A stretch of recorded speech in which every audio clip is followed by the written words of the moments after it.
Welcome to Fireside Giants, a featured podcast by Empire Sports Media. I'm your host, Alexander Wilson, and my co-host, Anthony Rivardo. Give us a follow on Twitter if you haven't already, Alex Wilson ESM, Anthony_Rivardo. Make sure to smash that subscribe button on YouTube and leave us a review on iTunes. We appreciate all the support you guys have to offer. And today we have an awesome guest with us, David Robinson, who trains some of the league's best wide receivers, including Antonio Brown, Emmanuel Sanders, Adrian Peterson, Dez Bryant, Sterling Shepard, Corey Coleman. The guy does it all. How are you doing today, David? Man, I'm doing good. How about yourself? Pretty good. Can't complain. Everything's going well. Giants are currently in the middle of a scrimmage right now, so hopefully they're getting some good work with the wide receivers. I just saw Evan Ingram scored a touchdown. So there's a lot to talk about. And Anthony, I want to let you kind of dive into the first few things that we want to discuss regarding the Giants and some of their wide receivers and pass catchers. Sure, yeah. The one player that I'm looking at out of the wide receivers is Corey Coleman. I know you've trained with Corey Coleman, David, or you trained him rather. He was a former first-round draft pick. He's kind of struggled to find his footing in the NFL, dealing with injuries and bouncing to a couple of teams, but he appears to be healthy now. So what can you tell us about him and his preparation for the 2020 season? Well, yeah. What a lot of people don't know about Corey is out of high school. He played running back. He played running back, played DB, so he was a heck of an athlete and was really good with the ball in his hands. So I never questioned his ability when you get the football in his hands. Once he got to Baylor, he had to learn how to run routes and things like that. And over time, when he got drafted, they were drafting him pretty much on his athletic ability, how explosive he was. He wasn't as polished as a route runner as they would like when he went to Cleveland.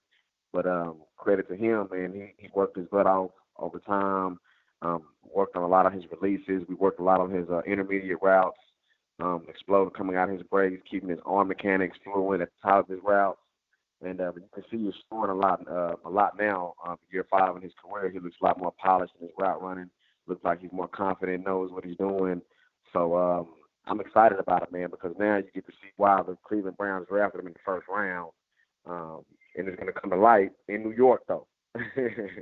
Absolutely. And that's what we're all hoping is that Corey Coleman, finally reaches his potential. He had an awesome fade route catch over James Bradbury, who we just signed this offseason to be our number 1 corner. And I got to say, Coleman, he looks better than I've ever seen him coming off 2 significant injuries. In your opinion, how difficult is it to come off of these injuries and return to elite level play and that we know Coleman is really capable of?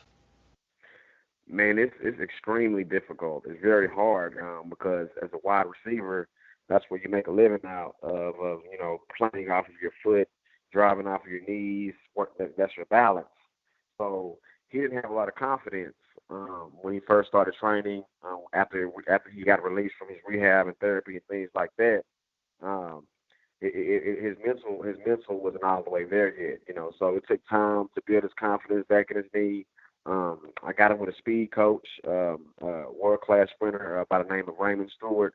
Worked with a lot of Olympic sprinters and things like that. So between me and Raymond, we got him back to his speed, his form, and worked on his change direction and his route running with me. So that's what we did, man. And it was hard for him, but I'm just proud of it, of how he bounced back and how well he took it. Absolutely. I mean, from a guy coming off 2 significant injuries to, work with Olympic level trainers and yourself, just a mechanical wide receiver coach who knows the ins and outs. What is, in your opinion, the most difficult aspect for a receiver to perfect, like the technical side of things? What do you see that most receivers struggle with? And for the Giants, who do you see as their clear-cut number 1? Because right now it could be between a few guys, Golden Tate, obviously, Sterling Shepard. Even Slayton has looked phenomenal. Who do you see there with the technical abilities to be claimed as the number 1 wide receiver? Okay, well, to answer your first question, most receivers struggle with the DBs that are long range and getting their hands on them versus press coverage. So most receivers struggle with getting off the press, understanding angles in the route running when they get to NFL level, because a lot of those coverages, most of the time, guys are playing you man-to-man. So a lot of guys in college, they used to going up against a lot of zone coverage. So you don't have to be as polished as a route runner when you play a lot of teams that play a lot of zone and things like that.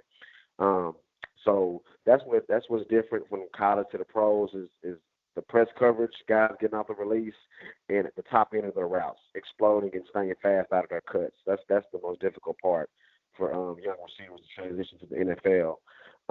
As far as your second question goes, clear code number one receiver right now, in my opinion, another guy that I trained, been working with him since college, his freshman sophomore year in college at OU, is Sterling Shepard. He had injuries last year with his head and things like that, with the concussions. But I think Shep is back healthy now. We got together a little bit this off season. He called me, wanted me to come up to Austin to work with him and Daniel Jones. When they were throwing routes with the receiving core. But I couldn't make it at the time. But he always stays in contact with me, seeing his film and things like that, so I can critique him. So I'm excited to see how he pans out this year when he's back healthy. I think he's ready for that number one role. Absolutely. So do I. And actually, interesting question. You mentioned his concussions. Is there anything that a wide receiver can do, like Shepard, that they can kind of protect themselves from getting more concussions? Because I know he fell against the Vikings last year and smashed his head on the ground, and that's really a major concern. Is there anything that he can do to really help him avoid those concussions in the future? Well, just steady doing his research on it, getting with doctors. I know Russell Wilson has a great concussion doctor that he uses. Just getting with guys like that when he's not playing on his off week and things like that. Just getting steadily checked on. But there's nothing you can actually really do in game experience, to avoid concussions. Because that happens. You may land the wrong way. The guy might not even hit you, but you may just land the wrong way and land on your butt, and then your back of your helmet hits the ground. Yeah. So there's certain things you really can't control. But definitely getting with doctors and making sure his brain and stuff like that are working the right way when he's not playing and stuff on his bye weeks and stuff. Just making sure he's staying on top of it. Definitely. And in terms of a more technical standpoint, looking at wide receivers, this is a question from one of our YouTube viewers, P. Don. He's asking, what can receivers do to gain more separation? He noted that seemed to be a problem sometimes for the Giants receivers last year. Did you get the same impression? And if so, what do the receivers need to do to fix the lack of separation? Well, one thing that the receivers definitely can do is they need to remember out of every route they run, whether you have a slant or out route, a dagger, deep route, the first three steps, when you come out of every single route in the route tree, you have to make it a habit of running away, exploding, bursting out of your cuts. A lot of receivers have a tendency to run the route full speed, and then as they come out the break, they kind of cruise and slow down. So you find the elite wide outs, the Julio Jones, the guys that can do Emmanuel Sanders, the guys that can really run routes. You see when they come out of their breaks, they're always running out, driving, digging out of their cuts. So that's why they're always open a lot. That's awesome. And actually, that leads me to my next question. What is like the best wide receiver? Who is the best wide receiver that you've had the privilege to train with and really just brings all of those technical aspects to the table, and you're just like, wow, this guy is a freak of nature? Oh, man, you're going to put me in the spot, huh? Oh, yeah.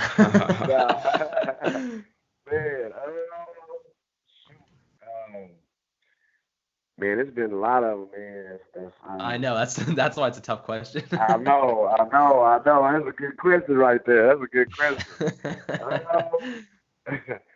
I would have to say, just off the top of my head, man, I would have to say AB, Antonio Brown. Yeah.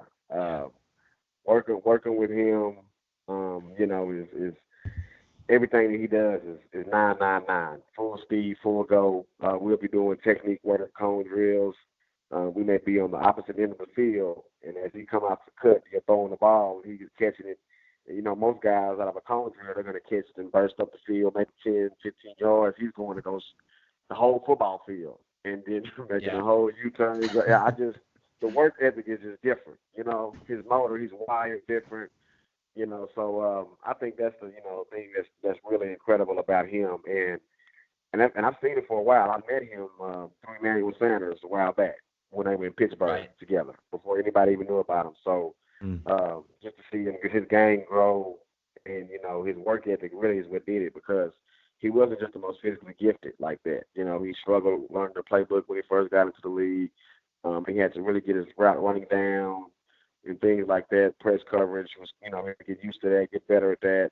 And he worked on all of those things, man, and, you know, made himself an elite receiver. Absolutely. I mean, we all know how great Antonio Brown is. He's one of the most pure route runners, and he's not a big guy, which is the craziest part to me, how strong he is, and just the ability, like you said, just go 100% at all times.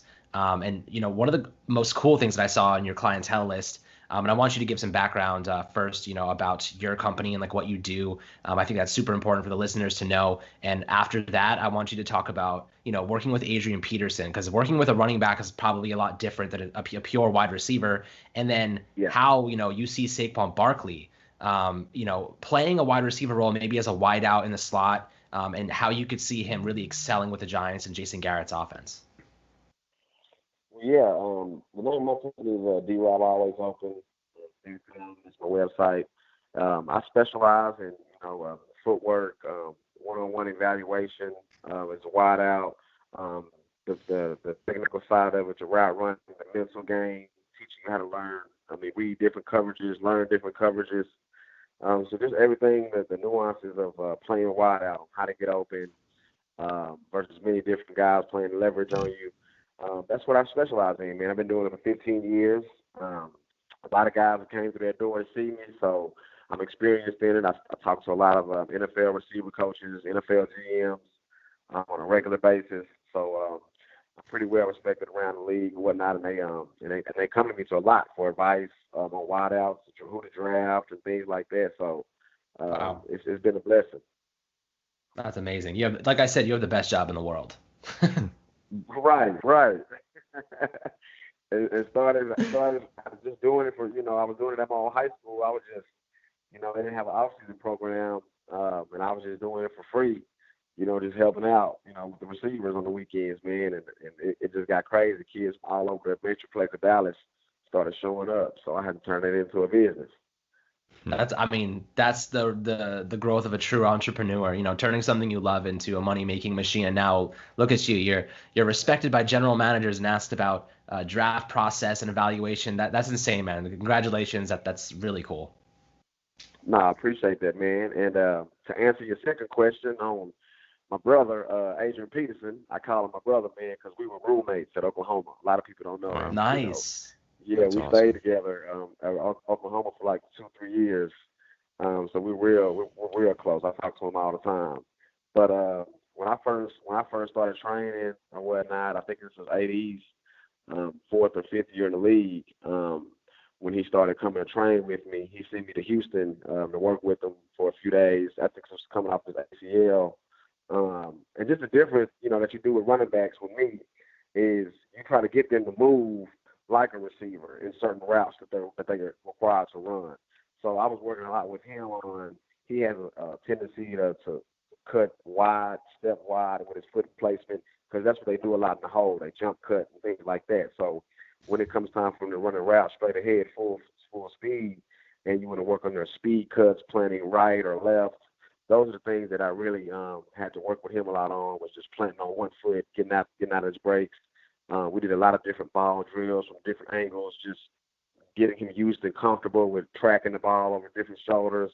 So you do a lot of things like that with running backs that you would do receivers when it comes to ball tracking, because they don't see that a lot. And if they need to, you know, if they want to make their game, you know, enhance and prolong, they're going to have to become a better wideout, you know. So Absolutely. I think that's one thing that's helped AD, you know, play, because he's been able to catch the ball a little bit better out the backfield in the mid to later part of his career. And you can see the game transcending now to the Saquon Barkleys, the Alvin Kamaras. They're splitting those guys out in the slot and matching them up, running routes against linebackers, the number 3 corner or something like that, a nickel dime back. And it's scary, man. It's scary because when you get the ball, it's getting me hyped. Running back. Absolutely. I mean, Saquon Barkley in the slot against a linebacker is a win-win at any given time, you know, and I'm excited to see that. It's crazy, the talent that Saquon Barkley has, the injury, the high ankle sprain last year significantly hurt his production. It was obvious, even in pass protection. So moving forward, do you see him kind of playing in a wide receiver role? Because we've seen him run streaks and actually act as a wide receiver, which is really cool to see. They have a multifaceted player like him. Do you think he could be as good as Adrian Peterson? Oh, most definitely. Yeah, most definitely. Just looking at him, how he runs the ball, how he hits the hole, and when he runs his route running, in my opinion, is better than Adrian Peterson's at this point in his career. AD was more of a true pro style downhill running back. So he didn't really start working on his route running until like the mid part of his career. You know what I mean? So Right. I definitely think his ceiling is high. Now, will he have his rushing yards as Adrian Peterson and things like that? That's to be determined on his health and things like that, because this AD, I believe, 12th or 13th year. And, he's only had maybe two major injuries. I think he had one with his knee, and then he had his neck a little bit, when he was with the Cardinals. But he's been blessed, man, to play 13 years and only have two major significant injuries, So if he can do that, I think the sky's the limit for him. Absolutely. Absolutely. And you mentioned your alma mater, Oklahoma. That's where Adrian Peterson is from. And they had a pretty talented wide receiver come out of the draft this year in CeeDee Lamb, and he's going to be going up against the Giants 2 times a year. So how much of a problem is CeeDee Lamb going to be for the Giants throughout his career in Dallas? Great question. Yeah, it's gonna get interesting. And the secondary better be ready. He's a physical wide receiver. He's a great intermediate route runner, and he is very good at contested catches. So even when you have good coverage on him, he's always going to seem to come down with the football. So that's one thing that I really like about his game is that even when he's covered, he's still 70% chance going to come down with that football. So I think the Giants fans, when it comes to the secondary, and you're just gonna have to game I'm nervous. and it's tough because you got a game plan to stop him, but then you got Amari Cooper over there, So Yep. And yeah, Gallup. it's gonna be interesting. It's gonna be interesting because he's really a number one. He really could be a number one receiver. Oh yeah. Yeah, It's kind of scary. So. Mm-hmm. No, I mean, the Giants secondary, we just signed Logan Ryan, so that's kind of like our salvation right now. We're hoping that he can fill that role. You probably know a lot about cornerbacks. Do you think that Logan Ryan can be a starting, number 2 corner for us, or do you think that he's more of a safety at this point in his career? I didn't hear the question. Say it again. With Logan Ryan, so the Giants just signed him a few days ago. Do you think that he could be our starting CB2, or do you think he's more of a safety at this point in his career? I mean, in that division that you guys are in, you would want someone with some experience, but in this point of his career, he might be better suited at safety. But I think they're going to start him off at corner. That's what I think too. Mm-hmm. I agree. Yeah, I think they're going to start him off at corner. Yeah, I think he'll start at cornerback. I mean, obviously the blow, losing McKinney was a huge blow to this team. But another guy we like in the secondary, big fan of ours, we had him on the show a few months ago, is Julian Love. I'm not sure if you're too familiar with him, but if you are, what do you think of him? Yeah, I'm not 1 year. I'm not familiar with him. Oh, Julian Love, he played cornerback at Notre Dame, and now he started 5 games at safety for us last year. I think he's a very talented player. I'm excited to see what he can do. For him? What's that? This is year 2 coming up? Yeah, this is his second year. Oh, okay, gotcha. Yeah, I'm not too familiar with him, man. I try to turn my nose away from those DBs a little bit. Is there like a cult or something with only wide receivers? You can't talk to defensive backs. Yeah. Unspoken rule. No, it's honestly, the Giants have a lot of talent in the wide receiver corps, and that's kind of where I want to go on the back end. You probably know about these guys: Benjamin Victor, Austin Mack, C.J. Board, Derek Dillon. All of these guys, or at least most of them, are undrafted free agents. Which one of them do you see as a guy that can actually make this roster and really push for starting reps? Austin Mack has looked awesome so far this year. I Ben, man, Benjamin Victor. I had a chance to get him ready for the process. I got him ready for the draft this year. And Michael Johnson. Oh, nice. So I was with Ben for like 3 months. You know, we were going together 3 times a week. So I really I think he needs to just add a little bit more weight.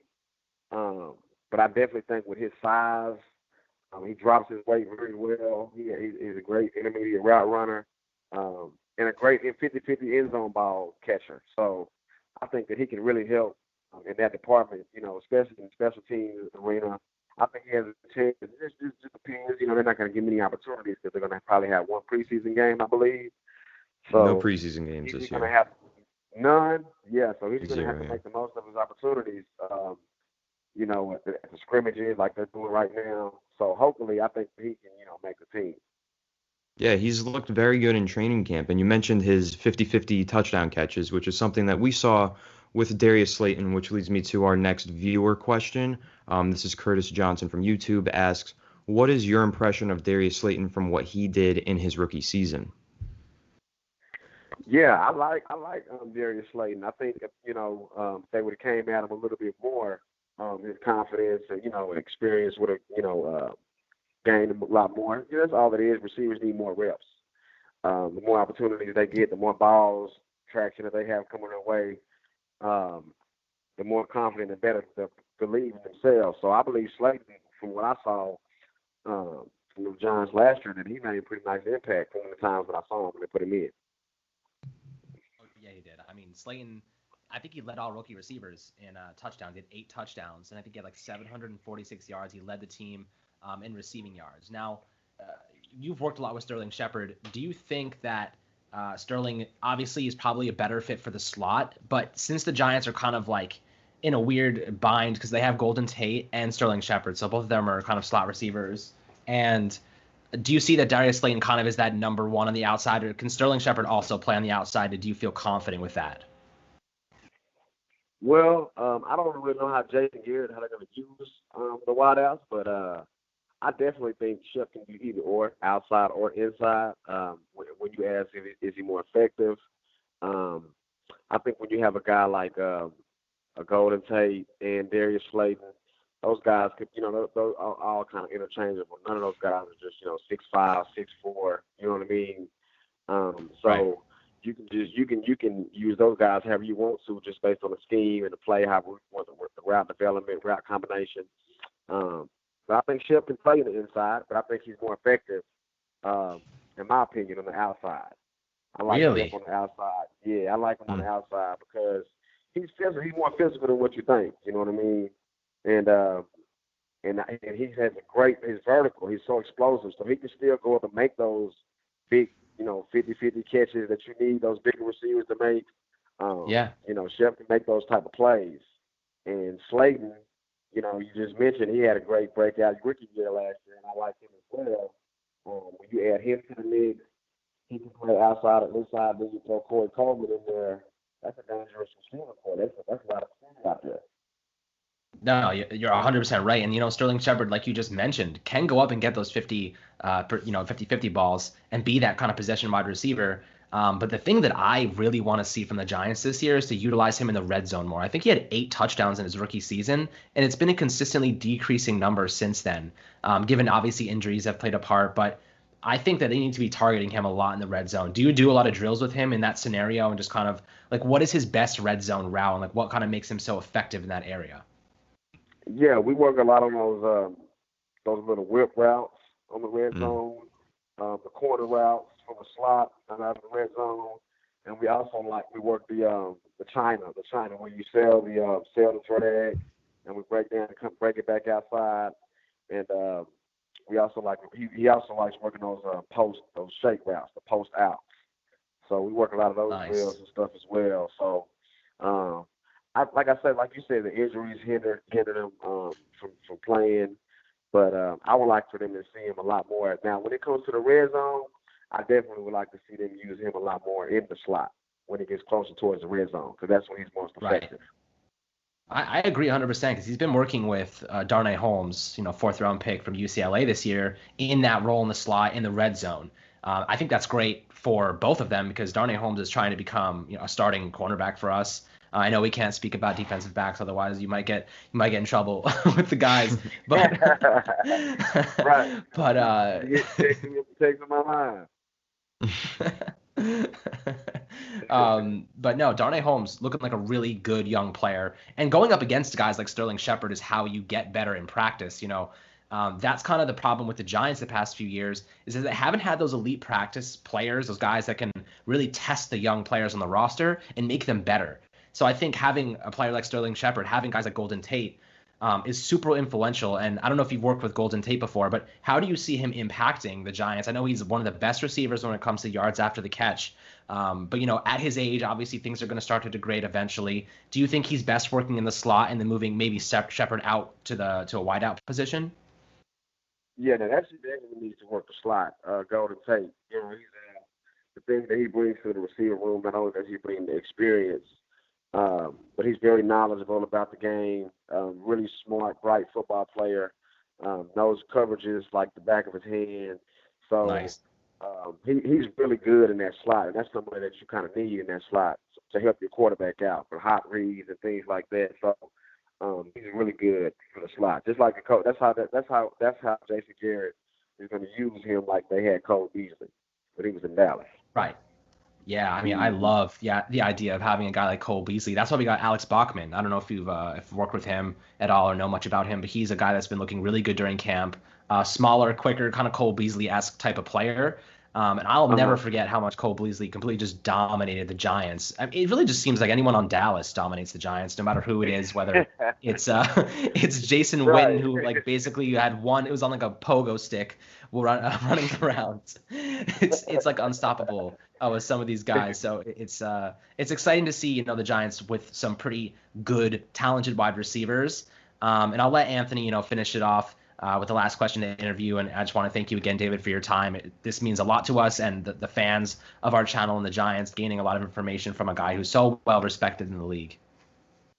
Man, I appreciate it. It's always great talking ball and talking about, my receivers. So it's I appreciate you for even hitting me up on it. Yep. Absolutely. Yeah, definitely. We're super appreciative. And receivers, that's my favorite position to watch. When I watch football, I always like to look more closely at the wide receiver position and break that down if I can. And so gaining this insight from you is really special. And I'm just wondering now, with the current state of the world with COVID-19, affecting everything, no preseason games in the NFL, social distancing rules apply everywhere. How has that affected your training with these wide receivers? Well, to be honest, playing receiver is just like playing basketball.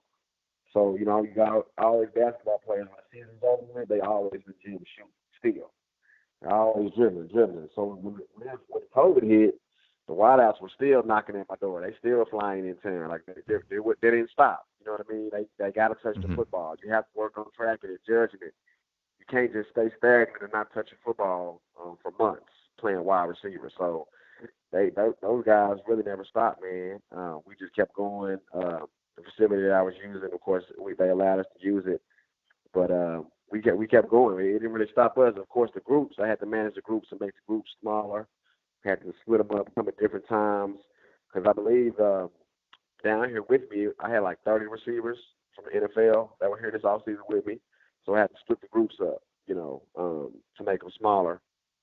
But they were still here working.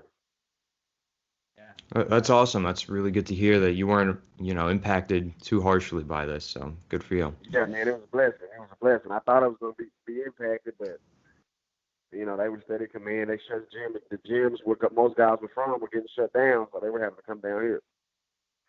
Right. No, that's absolutely true. And up here it's still they're pretty restricted. I know things are a little bit looser down south, which allows you to kind of be able to train and do some more things. this Texas, man, they still doing high school football down here. Yeah, there's no canceling high school football. No way. It's like a religion. Have you ever seen Friday Night Lights? You know that. Right. It's crazy now. I love it. Anyway, we really want to thank you again for coming on the podcast and, taking the time to give us some insight. And we'd love to have you on again in the future, kind of talk ball and really get to see all your wide receivers shine in the NFL in the coming weeks and all this hard work pay off, as I'm sure you do on a weekly basis. So we really appreciate it, David, and we hope you have an awesome rest of your day.